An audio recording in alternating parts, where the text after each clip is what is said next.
In object-oriented programming, a child class is able to access all attributes and methods defined in the parent class.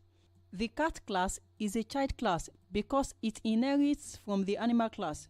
As you can see, the cat class overrides the move method defined in the parent class. You use the super function when you need to call a method from the parent class.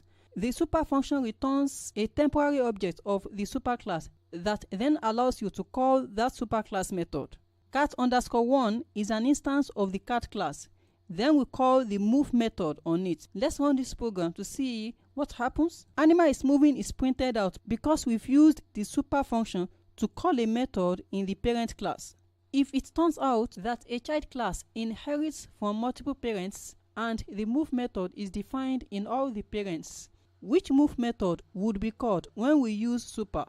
Python uses method resolution order to know which method to call. Methods are searched from the left to the right.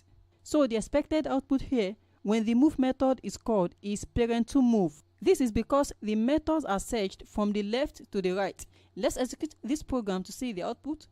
Great, parent2move, child move. The only point it goes to the next class to look for a method is when it cannot be found in the first class. Let's bring parent1 method to be the first.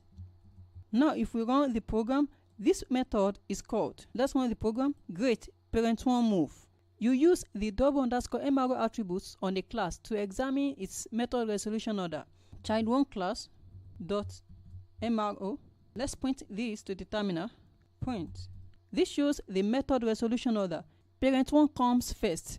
Let's change the order. Parent2. Now let's execute the program again. Great, parent2 comes first because of the order.